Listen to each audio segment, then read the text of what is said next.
This is the second tape, Shahla Hairi interviewing Mr. Nader Ardalan, and today is July 21st, 1991. Please, Mr. Ardalan. You were talking about Bou Ali Sina University. Yes.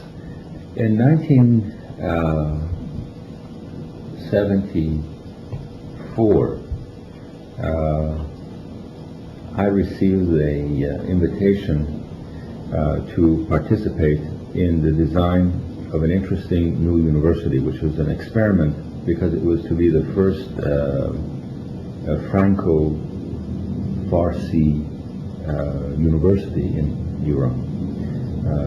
It was a project to be jointly sponsored by the Iranian Ministry of Education as well as the French Ministry of Education, and it was to be a regional university very much dealing with these ideas that we've been talking about, sense of unity ideas, the indigenous ideas. And it was to be a university that would train people that would essentially be able to relate to the indigenous needs of the various regions of Iran, and this one being regionally related to northwestern Iran, it was focused on that part of the country. Dr. Ali Akbar Etemad was the chancellor of the university, and we worked with him particularly in developing this project. To show you, however, how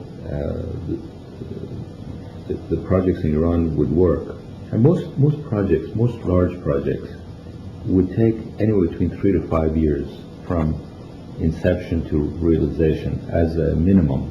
So you were really gauging a lot of dynamics in this period of time. This was to be for about 10,000 students. It was to incorporate also their housing, the faculty and administration housing, and their sports. And originally it was to have been built on a place called Tape Musalla, which you may know Hamadan has this very prominent hillock, and Tape Musalla being what it is, people would at some point be upon the hill to pray. But the reason for its choice was that it was an open site within the city and more or less located near the bazaar. And so the theme had been that we would build on this city, but we would try to also build a piece of the university by rehabilitating part of the bazaar.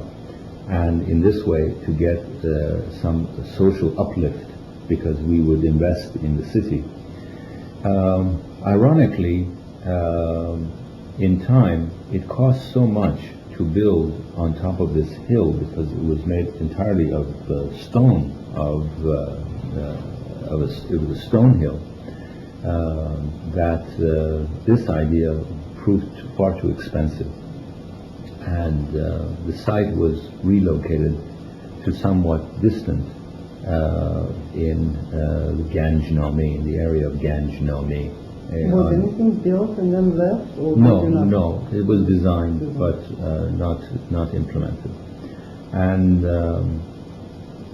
at that time, when this was also changed, we had a change in administration, and Dr. Farhad Riyahi became chancellor of the university. And we designed a university taking great care to preserve all the existing orchards on this existing site. And in fact, the first pieces of the university were commenced, but then not completed because of the change in regime. But recently I've been sent photographs that the university has been, the first pieces have been completed from our existing plans.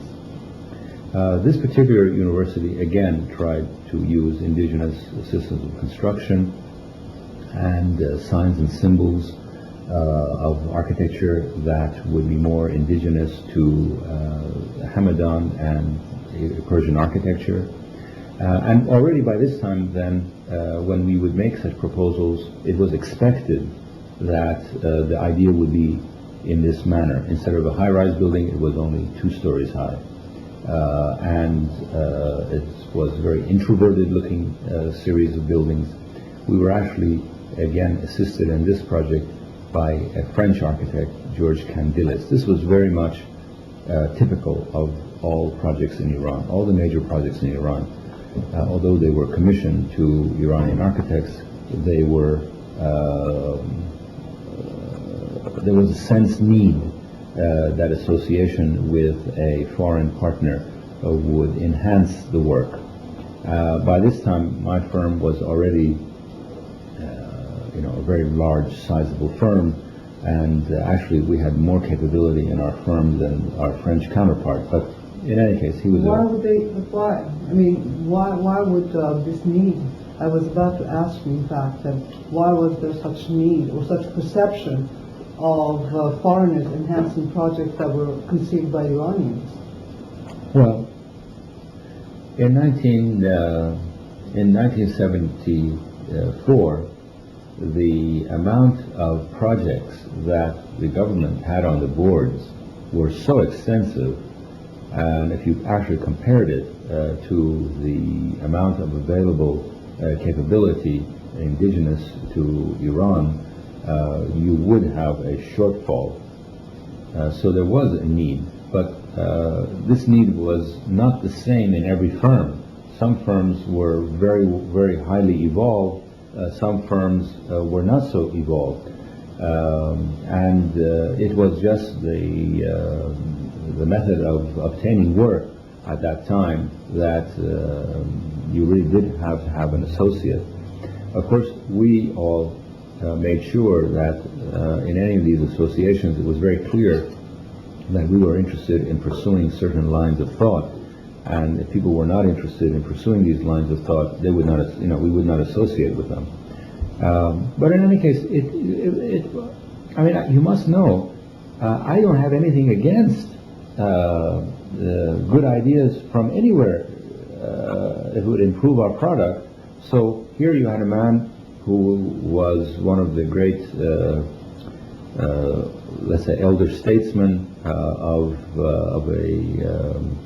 a period of European architecture, who had done a lot of universities, Berlin University, Toulouse University, and to my credit, I think had the Iran Center for Management Studies and a few small works. So I could benefit from this background. So I mean, I don't have that kind of, I never have had that kind of problem. Well, no, I meant more as a political decision. Was it intended to give it an impression that it is something more modern, Western, progressive? Well, I think I think that in our case, it was that we were associating so that no eyes would remain undotted. That is, you would be aware of a very vast experience, which I think we all welcome. I mean, we visited these universities in Berlin, in Toulouse, and learned some things about technique, of whether it was how to build in concrete or how to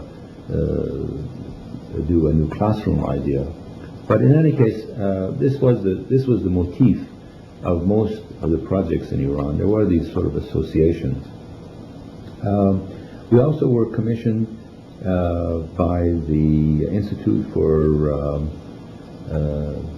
Children and Young Adults to do a creative arts center in Tehran. What was it called in Persian? Kanun Parverish Fikri.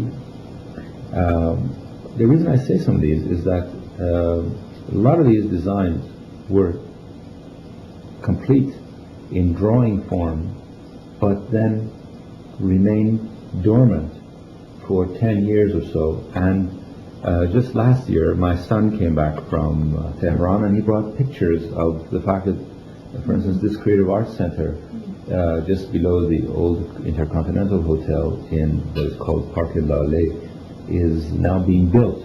So it's very interesting that in these past 10 or 12 years, a lot of my work has been built in Iran without my being there. In fact, there are a lot of publications that have even taken old documents that we have, papers that I have made or that I have written, and now they have translated them into Farsi, and they have appeared about Iranian architecture in... They credit you there? Well, yeah, it's behind my name, but I never saw the translation, or no one ever communicated with me to discuss the translation. But nevertheless, it's interesting that these things are sort of, happening.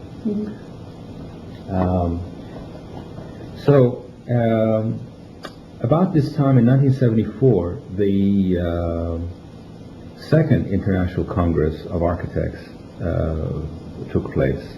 Again, this was to keep this momentum of relevant architectural design alive, and it was called, the Congress was called the Interaction of Tradition and Technology. And again, this was inaugurated by the Queen of Iran. It was very well attended from architects from around the world, and by that time... Was it in Isfahan again? This was in Persepolis, in Takht Jamshid. By this time, it was more or less acknowledged that the ideas of indigenous, culturally relevant form and of environmentally adaptive form should be used. This was now not terribly questioned. Again, I think that the impression that I had of the conference was that it was marginal, that the thrust of the main society, with the vast economic gains that they had, Tehran was growing, the buildings that were going on had a bit more of Iranian character, but very little to do with indigenous placemaking and real correct, I believe, environmental design. We continued with our work. We developed a number of new cities. We were commissioned to do a new city for the petrochemical and Mitsui in Mashhad. This is as a result of the conference? No, this was just progress of work going on. I don't think that we gain commissions by the conferences. I mean, sometimes in America, you go to a place. I mean, you see, in Iran, you never marketed for your product. You were given work because... Who would give you the work? Well, I think mainly the structure of work came through the government.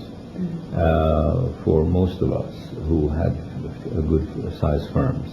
And the process was that it would be organized through the Plan and Budget Organization. And then the specific ministry that was responsible, for instance, if it was a university, the Ministry of Education would have someone who would be represented. If it was housing, the Ministry of Housing would have someone to be involved.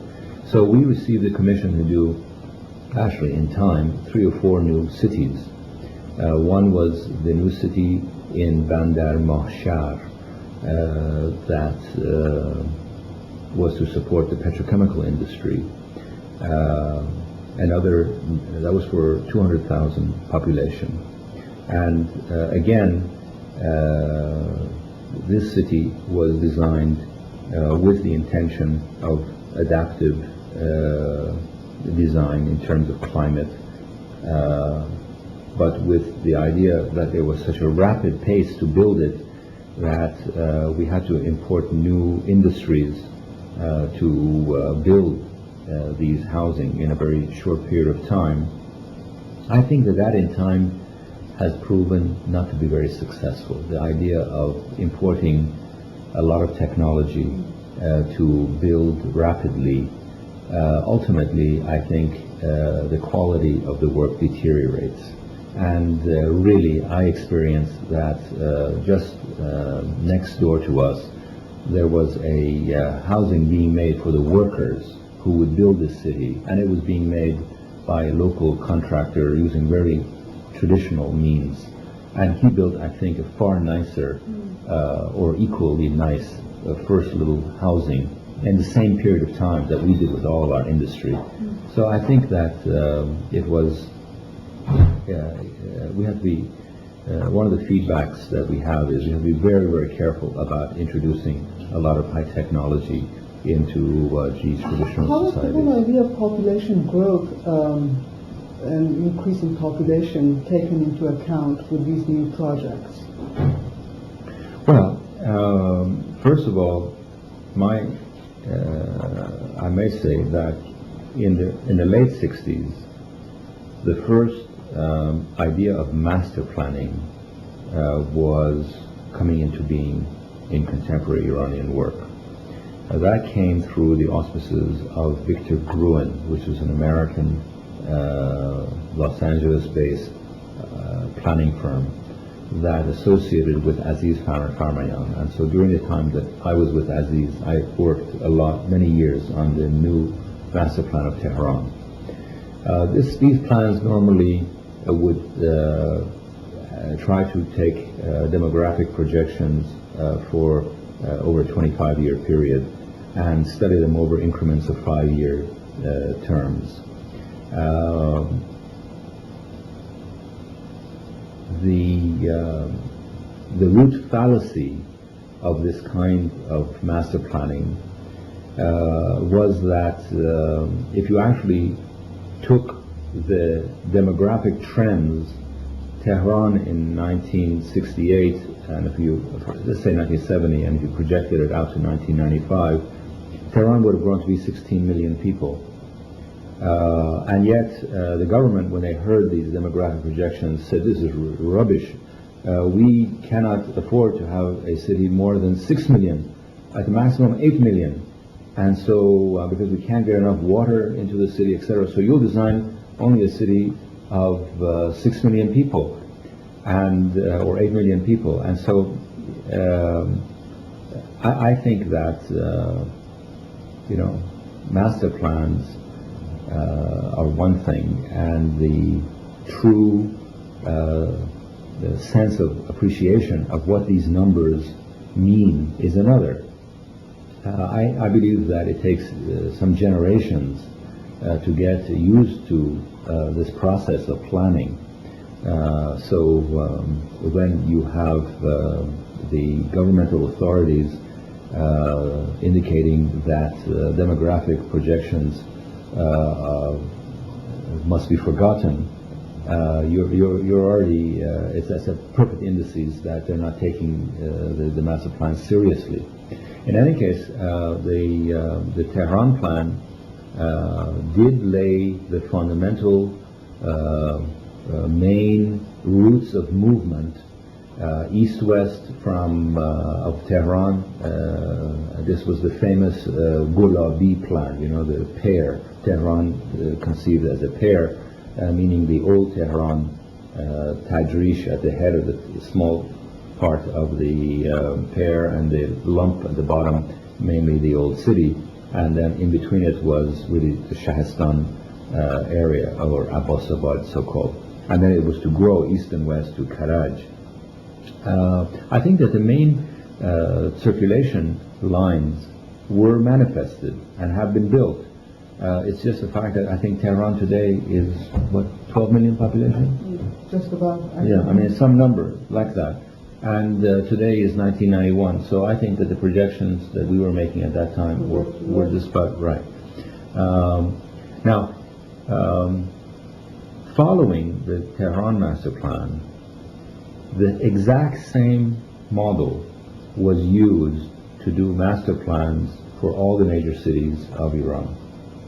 And in fact, it was very interesting.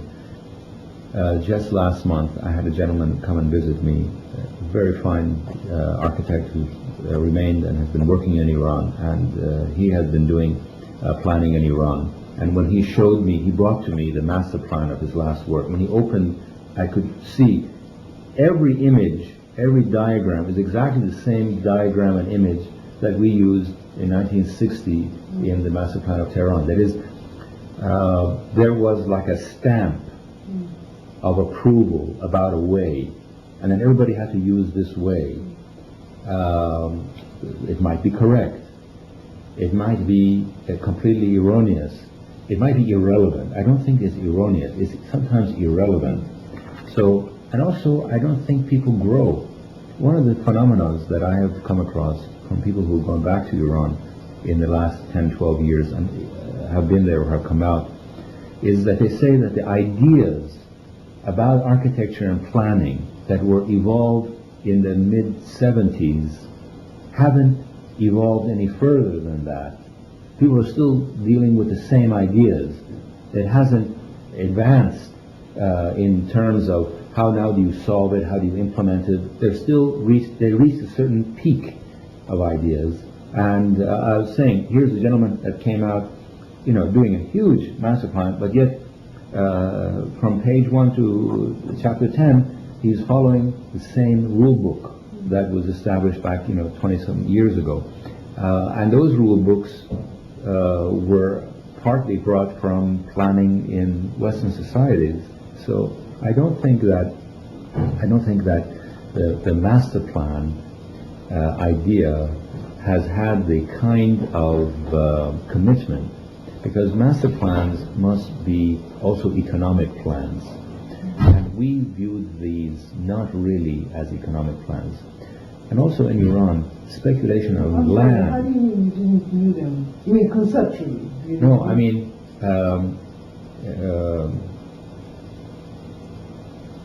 in Iran, the master plan by the governments were much more viewed as physical plans of where roads and utilities should go than as economic investment plans. So consequently, when there wasn't that kind of economic investment, commitment to the plan would never survive.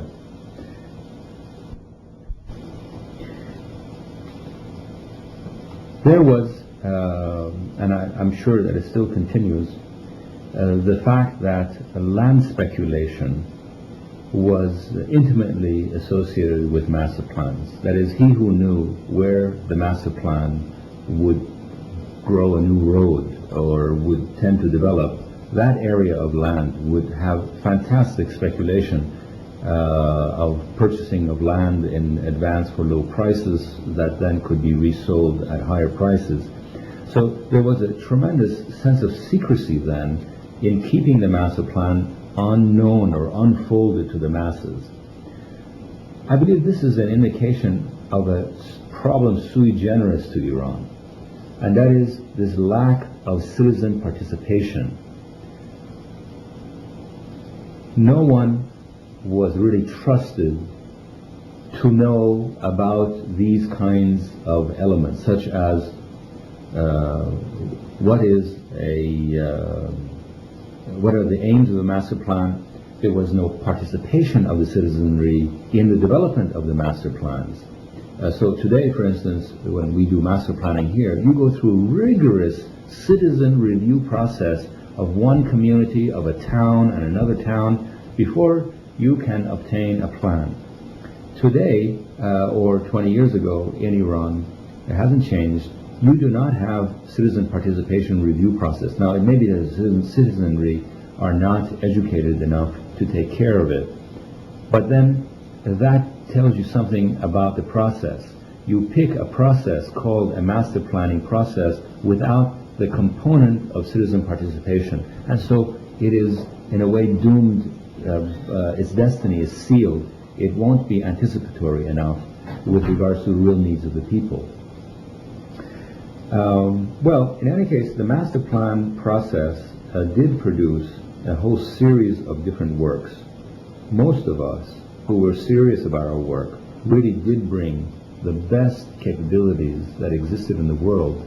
For instance, to find a new site for the city of Mashhad, we had to actually select what was the best new site with regards to land, hydrology, ecology, demographics, transportation, economics, etc. And through this process, my own maturing about environmental adaptation grew. I had the great fortune of working with a wonderful man called Ian McHarg, who was the director of the University of Pennsylvania's regional planning department, who was a great environmentalist and wrote a book called Design with Nature. Some of these kinds of capabilities came to Iran, and in fact this same gentleman helped with a project that we were commissioned by the Department of Environment to do called Pardisan, which was a recapitulation of the world actually on a site in Tehran, and you would then be able to study the different environments of the world and the different adaptive mechanisms of survival of humanity. And so these would be ready lessons that then even children could come through, such as a museum of natural history or ethnography or aquarium or zoo or other environments. These would be educational tools. This project called Pardisan essentially started by Eskandar Firuz as an idea when he was director of the Department of Environment. These kinds of projects, I hope one day will be built in Iran, because they are both recreational, educational, and innovative in the way that it would give personal pride to a country that you have built actually such an entity. Around this time, a third sort of milestone occurred in Iran. This is back in 1976. The National Library of Iran competition, the so-called Pahlavi Library competition, was held. By this time, even in the instructions to all competitors, the ideas of sense of unity are already into the booklet in terms of describing how the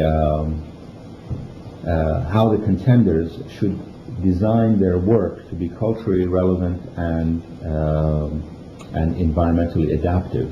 Not in terms of giving them a design, but in terms of giving them criteria.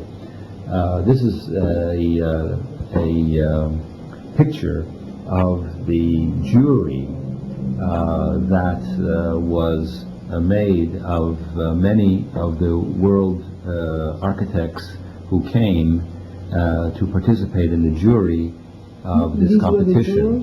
These were the jurors of that particular competition. At that time, in 1976, that's me. I was president of this jury. In 1976, it drew 600 participants. Was it an international competition? International competition. And I think... Was this among the first or the few competitive projects where usually the projects placed in competition? No. Or government sponsored? No. In Iran, the international competition was very infrequently used. The process that was used really was that the Plan and Budget Organization had a set of registered architects, and it had ranked and categorized them, that certain groups, Group A, B, C, and D, for instance, the groups that had the most capability, the largest offices, the most technical capability, and that had done the larger works, were able to carry out large works.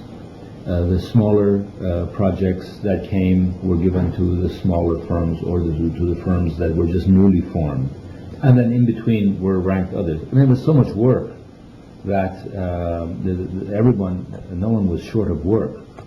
The telling thing about Iran is that at the time of the revolution in 1978, there was more fee paid to architects and engineers to do drawings and designs of projects than were actually spent on the construction of projects. That is, there was so much on the drawing board. Now, this is both good and bad news. It's good news in that if anyone ever made a survey of what was on the drawing boards in 1979, you would see a tremendous maturing of Iranian architectural capability. It was really, I believe, a highlight, high mark. The bad news was that so much effort had been put into technical, theoretical development and so little in the ground that people didn't see the products of what they were promised, and so they were left dissatisfied. I believe that our own history, that is our own architectural history, I think will show that we did reach a very fine, high level in the 1970s, the late 70s, in architectural development. And then, of course, there was a period of a lull in which the revolution did not have the principal aim of going into developing new work, nor the economic means, I suppose, and there was a war, etc. So that now that the country begins to grow again, I think that a valuable thing as a challenge to the present regime is if they would revisit and critically evaluate the projects that were, because the country spent their resources to train and bring all that work to that level. And it'll take an enormous amount of resources to get that capability back into the Iranian professional cadre, because most of the cadre, of the professional cadre in Iran left. I mean, of the million or so people that left, most of them of the professional cadre left. I think that we had approximately 4,000 to 5,000 architects of various and engineers of various degrees of proficiency at the time of the revolution. I think that easily more than half of that group left the country. So now, as you have a country that has, at that time the population was 38 million, and now it's close to 55 or 60 million, and your number of graduates in our universities have not increased from the time of what was being produced at that time. So we must be in a dearth of capability.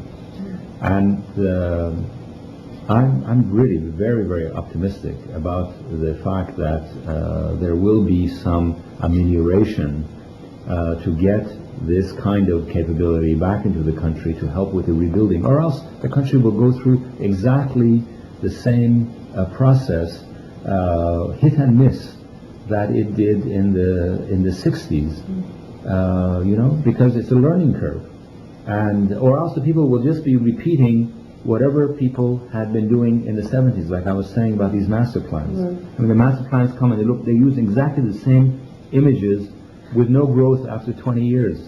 Do you think that not much is being done in terms of looking for indigenous solutions? I mean, you have already laid the groundwork. I'm sure there are. I'm sure that there are. And I am sure that today there are well-meaning young architects in Iran who are fervently committed to this. But if you count them, there will be two handful of people. And is the condition ready for that? And is the condition ready for it? Yeah. I think that, in fact... do they get support from the... Exactly. You see, the same thing that we were speaking about before. you have to build a public conscience about it. So we try to build a public conscience about it through international conferences that would give support to idea, through competitions that would give support to this idea, and then to actually through demonstration of the built work. People would go to it. They would say, "Oh yes, how nice! This is both Iranian and it's modern." Now, whether today's regime is fully at ease, relaxed enough to let this happen, one doesn't know. But at the same time, that's the challenge. If you can have various conferences that really bring East and West to talk about the problems of growth, enormous problems of growth, much more than we ever had in our hands when we were in Iran. At the same time, to build with far less resources. We had a much smaller population with far much more income. Today, you have a much larger population with much less income. Right. May I take you back to one thing you said before, and I think it was very interesting, and I'd like to pick up on that. It was this whole notion of civic participation. Mm-hmm. Now, you mentioned that there was not any possibility for the citizens to participate in projects that were being made. Who prevented that, and did you or people who were involved in these projects ever suggested that this idea, that this was a very important component that was missing? I mean, what was the dynamics of that missing dimension of planning and, implementation? Well, I mean, I think the answer is self-evident. Iran was, and probably still is, a very hierarchic society. Autocratic by structure, and so therefore the issue of democratic participation, I believe, is a novel idea, and so it hasn't been tested out. So when we were operating within a autocratic process. Now, in retrospect, I can remember that as a child, in my mind, it was ingrained in my mind that politics is dirty business, stay away from it, and keep your nose involved with what you're doing as an architect or whatever that you're doing in your own sector. So we were like a lobotomy performed on most of our minds not to be involved in the political process. So therefore, the good aspect of the political process, meaning citizenship, was also erased with the less noble aspects that politics has to deal with.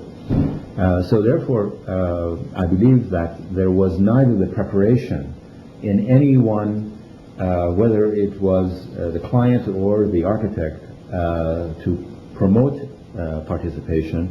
Nor, I guess, we tested, do we know whether the citizenry would be really involved. I do want to say, however, to you that there are few indices in which, for me, I found that the citizenship participation and the participation of the people was really truly beautiful and meaningful.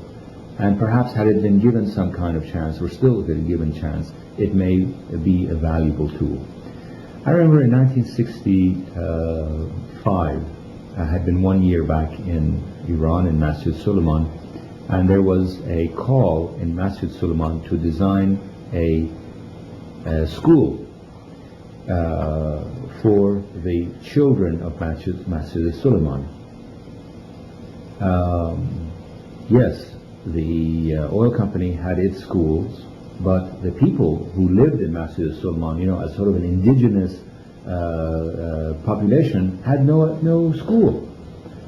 I was asked to design that school, and who asked you that?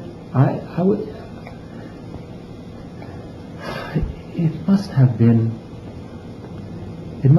someone in the oil company related to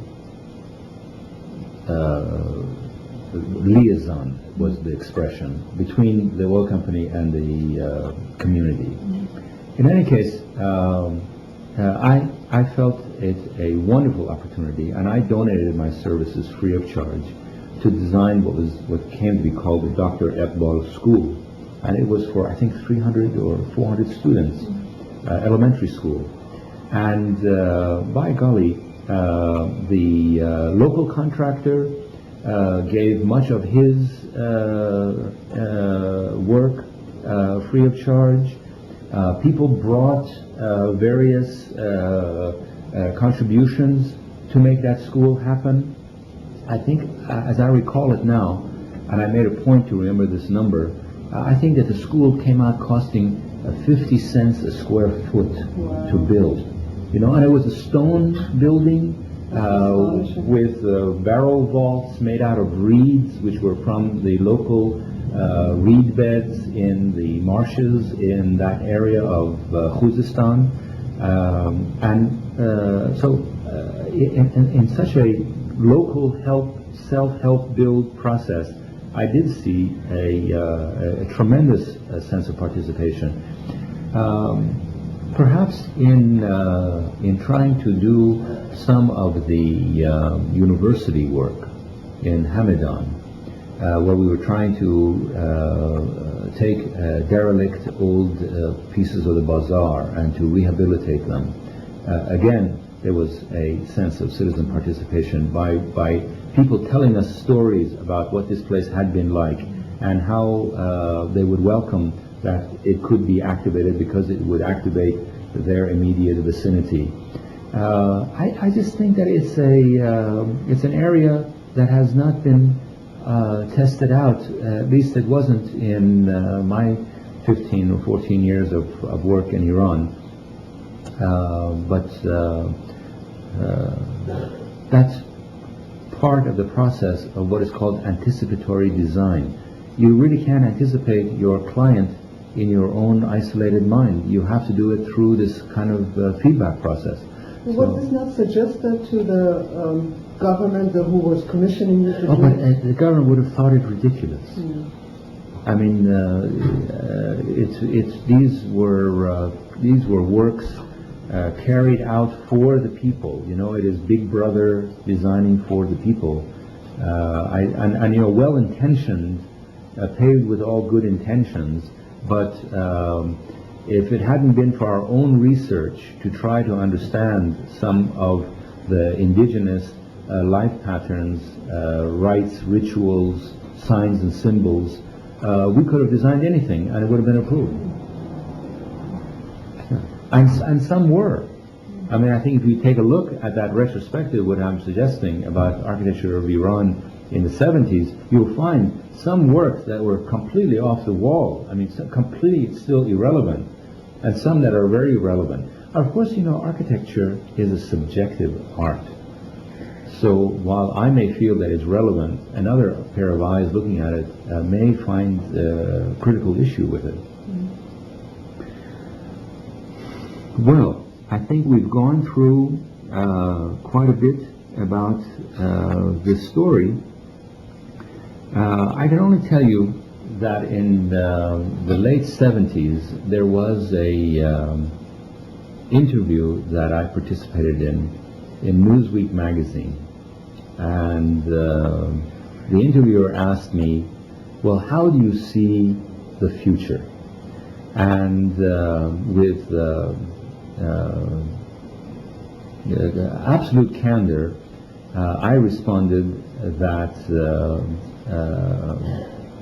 I see Iran as the future in Iran, in my field, as something that could be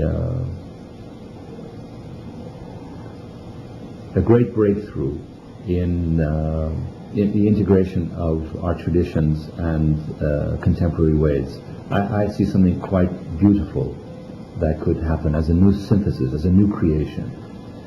On the other hand, I could also see it as being utterly cataclysmic. If it all depends on the leadership and which path we're guided. They printed that in Newsweek. Another prophecy, huh? And I was duly chastised for my cataclysmic comments, but by golly, it came to be cataclysmic.